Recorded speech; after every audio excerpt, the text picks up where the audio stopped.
Hola a todos los whisky lovers, nuevamente les traigo un video sobre el whisky. Primero que todo, pues quiero pedirles que me apoyen y cómo me apoyan suscribiéndose a mi canal. Acá en la parte de abajo, en la campanita, le dan clic y me apoyan de esa manera. Quiero contarles la historia de esta bebida que se llama la bebida espirituosa. Entonces, pues hay unos antecedentes por allá del siglo sexto, en unos monjes predicadores del cristianismo traen de Francia un alambique que era utilizado por los árabes para destilar perfumes y lo llevan a Irlanda. Entonces, pues los primeros o el primer whisky nace en Irlanda, aunque Escocia e Irlanda pues tienen ahí su disputa por decir dónde apareció primero el whisky. Por eso les había comentado en videos anteriores que el irlandés se escribe whisky y el escocés whisky. Tienen ahí su disputa, pero lo cierto es que la literatura y las historias que hay sobre el whisky apuntan a Irlanda. Entonces traen este alambique, ¿para qué? Para destilar hierbas medicinales para hacer medicamentos, y nace por accidente, porque dicen que se les moja una cebada y por casualidad se fermenta y pues ese jugo de esa fermentación de la cebada lo destilan y sale una bebida pues que es bastante fuerte, bastante tosca. El whisky, este elemento cuando sale destilado sale transparente, pero fue empleado en sus inicios como medicina, y de ahí es que sale el nombre que agua de vida o aqua vitae. ¿Por qué? Porque entraban ellos en ese trance de que se tomaban, consumían esa bebida y pues se emborrachaban y sentían el poder de la sanación, y de ahí sale aqua vitae en latín, o agua de vida. Ha tenido varios nombres a través de la historia. El primer nombre, pues esta bebida la denominaron isque baja, después fuisque, después isque, y ya finalmente lo que hoy en día se conoce como whisky. ¿Y esto porque? Pues debido a que en esos territorios pues habían invasiones de Inglaterra o de diferentes partes, y las personas que llegaban pues se les dificultaba el idioma o ese idioma antiguo gaélico, y por eso iban cambiando como la pronunciación hasta la que conocemos el día de hoy. Entonces fue inicialmente como una medicina, y hasta el siglo XVI es donde ya pasa de ser medicina a ser el whisky que como licor. Entonces ya en el siglo XVI pasa a ser ese licor que todos, pues yo creo que la mayoría lo hemos probado alguna vez. Entonces, les repito, aparece pues en Irlanda. Acá tengo un representante irlandés, un Jameson, que es uno de los whiskies más representativos de este país. Irlanda en un comienzo fue el fuerte del whisky hasta mediados del siglo XIX, era el que tenía el poder en cuanto al whisky. Tengo acá un representante de Escocia, que actualmente es el que tiene pues a nivel mundial el mercado, el gran porcentaje, más del 60% del mercado mundial del whisky, él proviene de Escocia, y aquí pues un representante muy conocido a nivel mundial, el Macallan. Y bueno, y no se hizo esperar pues, y se extendió a varias partes del mundo. Entonces también ya en el siglo XVIII empiezan las migraciones, y los primeros migrantes irlandeses que llegan a Estados Unidos pues traen consigo también este tipo de alambiques, porque en esa época en Estados Unidos el fuerte era el ron, y llegan y pues esos excedentes de cereales que habían, el centeno, el maíz, pues con esos excedentes empezaron a producir el whisky. Acá tengo pues un representante también de los whiskies americanos.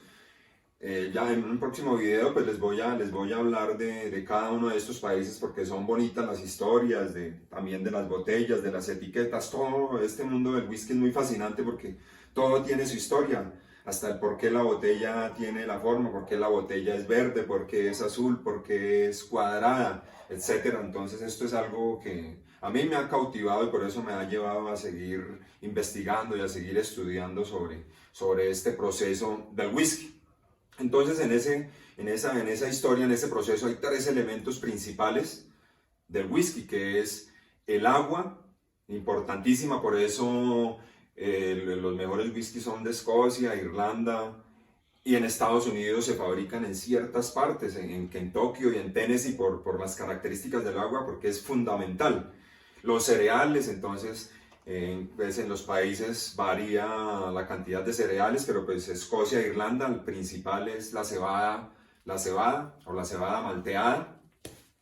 Entonces, ¿Cómo es la maltean? Pues con unos procesos, ya como lo había comentado anteriormente también, pues hacen que se germine y que, bueno, que nazca, un ejemplo, y ahí empieza el proceso también del whisky. Emplean el arroz, el centeno. En Estados Unidos la materia prima principal es el maíz, entonces esos elementos, agua, cereales y levadura son importantísimos. La levadura fundamental, porque si la levadura tiene alguna falla, presenta alguna anomalía, pues cuando va el whisky, el destilado va a los barriles, puede causar hongos, puede causar bacterias que van a dañar el whisky. Entonces esos son los tres elementos principales, y los tres procesos principales pues es la fermentación, ese proceso de coger esos cereales, esos granos y fermentarlos allá con la levadura y en ciertos tiempos, y eso tiene esos son unos rituales para estos procesos. Después viene el destilado, importante. Entonces en Escocia se destila 2 veces porque el primer destilado pues es regular, sale fuerte todavía. En Irlanda es triple destilación, por eso los whiskies irlandeses son un poco más suaves. El destilado, ya viene la maduración, que ahí juega pues un papel importantísimo el barril. Cuando sale ese destilado es transparente, y el que le da el color, la textura, es el barril. Entonces, 3 elementos, 3 procesos que son fundamentales en el whisky. Y ya pues vienen en diferentes países, como más de 60 países se produce whisky, pero los principales pues son Irlanda, nació, pero pues en estos momentos el principal a nivel mundial es Escocia, sigue Estados Unidos, Japón. Todavía pues no he tenido la oportunidad de tener whiskies japoneses, pero ustedes saben que estas culturas tienden a veces a copiar a otros, y los whiskies japoneses muy parecidos, muy en su producción, en los terrenos donde los producen, muy parecido al escocés. Personas que se vinieron de Japón, se vinieron a Escocia a inicios del siglo XX a estudiar y a aprender, y montaron pues las destilerías. Adentro de Japón es muy importante también, y ya pues Estados Unidos y otros países que lo producen. Entonces los whiskies, pues acá tengo uno también de grano. Ya después, cuando les vaya a hablar de Escocia en otro video, les explicaré qué whiskies produce Escocia. ¿Por qué? Pues porque es el productor de acá. Todo esto es mi rincón del whisky, pues este es escocés, todos son escoceses, todos. Escocia tiene el gran mercado, pero pues tiene sus diferentes whiskies. Entonces eso se los comentaré en un próximo video. Espero les haya gustado y sigan acá viendo mis videos para seguirles explicando y compartiendo ese conocimiento que voy adquiriendo, o que pues lo comparto con ustedes, lo que va uno aprendiendo sobre esta bebida que siempre de pronto uno la consumía. Yo hasta hace unos años llegaba uno y le servían un whisky, pues acá en Colombia el Olpar, el Bucanas o el Chivas o Johnny Walker pues son como los más conocidos, y uno pues era un tomador, pero no a fondo la historia, el arte que hay detrás de cada una de estas botellas y de las personas que lo hacen. Es interesante, que se lo voy a ir contando en diferentes videos. Entonces espero les guste mi video y le den like y me sigan. Gracias.